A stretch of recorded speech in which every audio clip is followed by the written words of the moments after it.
1.3.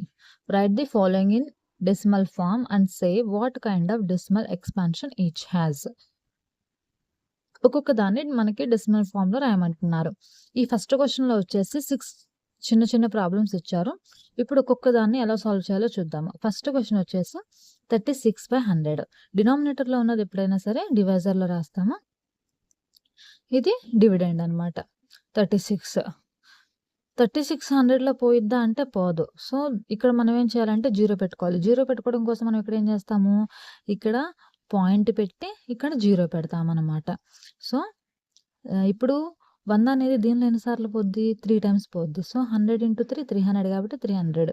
ఇప్పుడు ఇంకొక దాన్ని మైనస్ చేసుకుంటే 0 - 0 0, 6 - 0 6. ఇక్కడ మనకి ఎంత ఉంటదంటే 60 ఉంటది.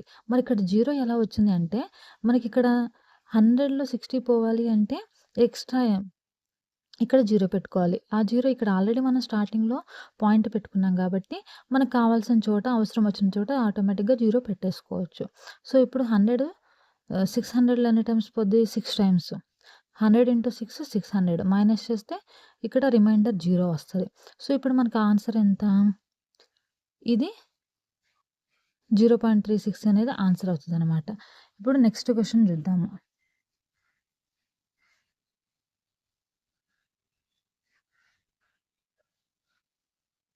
నెక్స్ట్ క్వెషన్ చూస్తే 1/11 ఇచ్చారు ఆన్సరు. 1 న్యూమరేటర్‌లో ఉంది కాబట్టి ఇక్కడ రాస్తాము. 11 అనేది ఇక్కడ రాస్తాము. ఓకే. 11 1లో పోద్దా అంటే పోదు. మరి దానికోసం మనం ఏం చేయాలి? సేమ్ 0 పెట్టుకోవాలి. 0 పెట్టుకోవాలంటే ఇక్కడ పాయింట్ పెట్టుకొని ఆ తర్వాత 0 పెట్టుకోవాలి. మరి ఇక్కడ 10 ఉంది, ఇక్కడ 11 ఉంది. అయినా పోయిద్దా అంటే సరిపోదు. సరిపోదు కాబట్టి మనకి ఇంకా ఎక్స్ట్రా ఇంకొక 0 కావాలి. ఇంకొక 0 పెట్టుకోవడం కోసం ఏం చేయాలి? మనం ఒక్క పాయింట్‌కి ఒకటే లైన్‌లో ఒక్కసారి మాత్రమే 0 తీసుకోగలము. సో, ఇంకా ఎక్స్ట్రా 0 కావాలి అంటే ఇక్కడ 0 పెట్టుకొని అప్పుడు ఇక్కడ 0 పెట్టుకోవాలన్నమాట. అప్పుడు 11 100లో ఎన్ని సార్లు పోద్ది? 9 టైమ్స్. కాబట్టి 11 9లు 99. నెక్స్ట్ రిమైండర్ ఎంత? 1. 1 ఇక్కడేమో 11 ఉంది. సరే, ఇక్కడ ఆల్రెడీ 1 పాయింట్ పెట్టుకున్నాం కాబట్టి ఇక్కడ ఒక 0 పెట్టుకుంటాము. మరి 10 ఉంది ఇక్కడ. ఇక్కడేమో 11 ఉంది. సరిపోయిద్దా అంటే సరిపోదు. దీనికోసం మళ్ళీ ఏం చేయాలి మనకి? ఎక్స్ట్రా ఇంకో 0 పెట్టుకోవాలి. ఎక్స్ట్రా ఇంకో 0 పెట్టుకోవాలంటే ఒకటేసారి ఇక్కడ 0 పెట్టుకొని అప్పుడు ఇక్కడ కూడా 0 పెట్టాలన్నమాట. ఇప్పుడు 11 ఎన్ని టైమ్స్ పోతుంది? 9 టైమ్స్. సో, 99 మళ్ళీ సేమ్ 1 వస్తుంది. ఇట్లా రిపీటెడ్‌గా వస్తుంది. ఇంక ఇది ఎన్ని టైమ్స్ చేసినా గాని అట్లా రిపీట్ అవుతూ ఉంటదన్నమాట. సో, అందుకని మనం ఏం చేస్తాము? ఇక్కడున్నది ఆన్సర్‌లో రాస్తాము. ఇవి రిపీటెడ్ అవుతున్నాయి కాబట్టి 0.09 ఇక్కడ 09కి బార్ పెట్టుకోవాలి. ఎందుకని? ఇవి రిపీట్ అవుతున్నాయి కాబట్టి 09 అనేవి రిపీట్ అవుతూ ఉన్నాయి కాబట్టి 09కి బార్ పెట్టుకుంటే సరిపోద్ది. థర్డ్ ప్రాబ్లమ్ వచ్చేసి మిక్స్డ్ ఫ్రాక్షన్‌లో ఇచ్చారు. 4 1/8. ఫస్ట్ మిక్స్డ్ ఫ్రాక్షన్‌లో ఉన్నదాన్ని నార్మల్ ఫ్రాక్షన్‌లోకి చేంజ్ చేసుకోవాలి. 8 4s are 32. దీన్ని యాడ్ చేయాలి 1ని న్యూమరేటర్‌లోనే. న్యూమరేటర్‌లో ఉన్న 1ని యాడ్ చేసుకుంటాము. 32 + 1 33. 33/8 అనమాట. 33 ఇక్కడ 8 రాస్తాము. 33లో ఎన్ని టైమ్స్ పోతది? 4 టైమ్స్ కాబట్టి 8 4s are 32. నెక్స్ట్ రిమైండర్ ఎంత? 1. 1 పెట్టుకున్నాము. మరి 1లో సరిపోదు కాబట్టి ఇక్కడ పాయింట్ పెట్టుకొని 0 పెట్టుకున్నాము. 0 పెట్టుకున్న తర్వాత ఇప్పుడు 8 ఎన్ని టైమ్స్ పోద్ది? 10లో 1 టైమ్ కాబట్టి 8. నెక్స్ట్ మైనస్ చేస్తే ఇక్కడ 2 వస్తది. 2కి 8కి సరిపోతుందా? సరిపోదు. 8 పెద్దగుంది, 2 చిన్నగుంది. ఇక్కడ ఆల్రెడీ మనం పాయింట్ పెట్టుకున్నాం కాబట్టి ఇక్కడ మనం మళ్ళీ 0 పెట్టేసుకున్నాము. పెట్టేసుకున్నాక 8 20లో ఎన్ని టైమ్స్ పోతది? 2 టైమ్స్. సో, 16. ఇప్పుడు రిమైండర్ ఎంత? 4. మళ్ళీ ఇక్కడ ఆల్రెడీ మనం పాయింట్ పెట్టుకున్నాం కాబట్టి ఇక్కడ 0 పెట్టుకోవచ్చు. ఇప్పుడు 8 40లో ఎన్ని టైమ్స్ పోతది? 5 టైమ్స్. 8 5s are 40. రిమైండర్ ఎంత? 0. కానీ మనకి వచ్చే ఆన్సర్ ఎంత? ఇది 4.125 అన్నమాట. నెక్స్ట్ ప్రాబ్లమ్ వచ్చేసి 3/13. 3 ఇక్కడ రాస్తాము, 13 ఇక్కడ రాస్తాము. 3 చిన్నగా ఉంది కాబట్టి దీని పక్కన 0 పెట్టుకోవాలి. పెట్టుకోవాలి అంటే ఇక్కడ పాయింట్ పెట్టి ఇక్కడ 0 పెట్టాలి. 13 ఎన్ని టైమ్స్ 2 టైమ్స్ పోతది 26. రిమైండర్ ఇక్కడ మైనస్ చేస్తే 4 వస్తది. 4 అంటే సరిపోదు కాబట్టి ఇక్కడ ఆల్రెడీ పాయింట్ పెట్టుకున్నాం కాబట్టి ఇక్కడ 0 పెట్టుకోవాలి. మళ్ళీ 40లో ఎన్ని టైమ్స్ పోతది? 3 టైమ్స్ పోతది. 39 ఇక్కడ మైనస్ చేస్తే రిమైండర్ 1 వస్తది.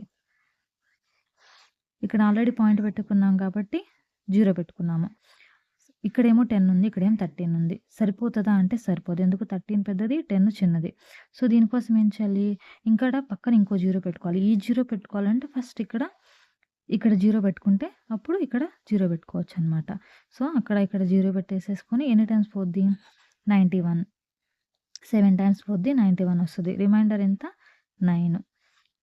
9 సరిపోద్ది కాబట్టి మళ్ళీ ఇక్కడ పాయింట్ పెట్టుకున్నాను కాబట్టి ఇక్కడ 0 పెట్టేసుకున్నా. ఈసారి 6 టైమ్స్ అనమాట. 78 వస్తది. మళ్ళీ సేమ్ మైనస్ చేస్తే 12. అక్కడ 12 సరిపోదు. 13 కన్నా చిన్నది కాబట్టి అక్కడ ఆల్రెడీ పాయింట్ ఉంది కాబట్టి ఇక్కడ 0 పెట్టుకుందాం అనమాట. ఎన్ని టైమ్స్ పోతది? 9 టైమ్స్ అనమాట. సో, అట్లా రిపీటెడ్ అవుతా ఉన్నాయి. మనకు ఇక్కడ వరకు చేసాము. సో, ఇవి రిపీట్ అవుతా ఉన్నాయి కాబట్టి మనకొచ్చేసే ఆన్సర్ 0.230769. దీనికి బార్ పెట్టేసుకుంటే సరిపోతది. నెక్స్ట్ ప్రాబ్లమ్ వచ్చేసి 2/11. 11 వచ్చేసి ఇక్కడ రాసాము 2. 2 చిన్నగా ఉంది. 11 ఏమో పెద్దగా ఉంది. సో, ఇందుకోసం ఏం చేస్తాము? ఇక్కడ పాయింట్ పెట్టుకొని ఇక్కడ 0 రాస్తాము. 11 ఎన్ని టైమ్స్ పోద్ది? ఒక్కసారి పోతది. 1 టైమ్ పోతే 11 ఆన్సర్ 11. రిమైండర్ ఎంత? 9. మళ్ళీ అక్కడ ఆల్రెడీ పాయింట్ పెట్టుకున్నాము కాబట్టి ఇక్కడ 0 పెట్టుకున్నాము. 8 టైమ్స్ 88. మైనస్ చేస్తే 2 వస్తది. ఇక్కడ ఆల్రెడీ పాయింట్ ఉంది కాబట్టి ఇక్కడ 0. 1 టైమ్ 11. మళ్ళీ సేమ్ మైనస్ చేస్తే 9 వస్తది. సరిపోదు కాబట్టి ఇక్కడ పాయింట్ ఉంది. ఇక్కడ 0 పెట్టుకున్నాం. ఇవి చూడండి 180 తర్వాత 18 రిపీట్ అవుతా ఉన్నాయి కాబట్టి ఇక్కడ 0.18కి బార్ పెట్టుకోవాలి. బార్ పెట్టుకోవడం అంటే దాని మీనింగ్ ఏంటి? ఇంకా ఎంత చేసినా కానీ ఆ 18 అనేవి రిపీట్ అవుతానే ఉంటాయన్నమాట. పేజెస్ నిండిపోతూ ఉంటాయి కానీ అది మనకి రిమైండర్ అనేది 0 రాదు. ఆ 18 కోఎఫిషియంట్లు 18 రిపీటెడ్ అవుతూ ఉంటాయి అన్నమాట. Next problem 329/400. 400 రాసాము. 329 సరిపోదు. 329 చిన్నది కాబట్టి సరిపోదు. ఇక్కడ 0 పెట్టుకోవాలంటే ఇక్కడ పాయింట్ పెట్టుకొని ఇక్కడ 0 పెట్టుకోవాలి. ఇది దీనిలో 8 టైమ్స్ పోద్ది. 3200. రిమైండర్ ఇది 900 అనేది రిమైండర్ వస్తుంది.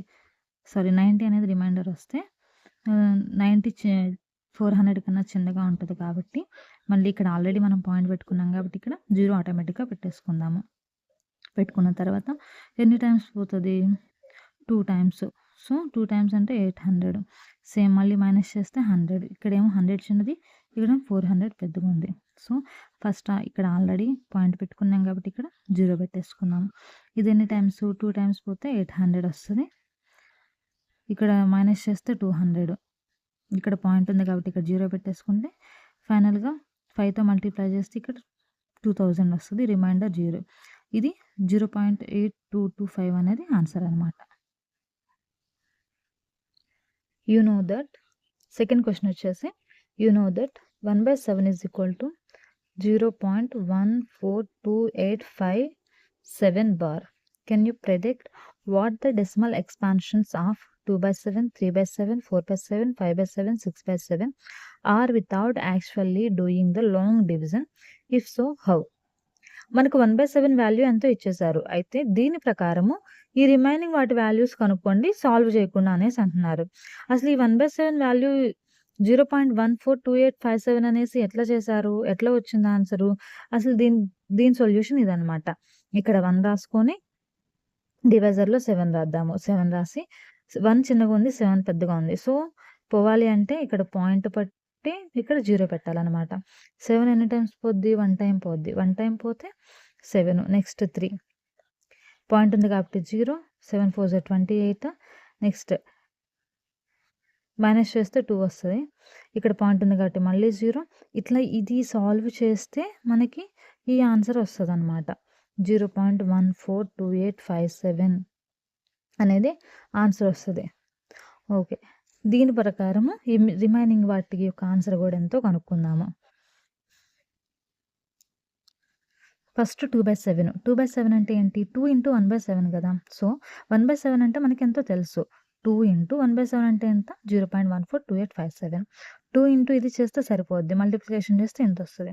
సేమ్ 3/7 అంటే ఎంత? 3 × 1/7. 3 × 1/7 వాల్యూ తీసుకొని మల్టిప్లై చేస్తే ఇలా 4/7.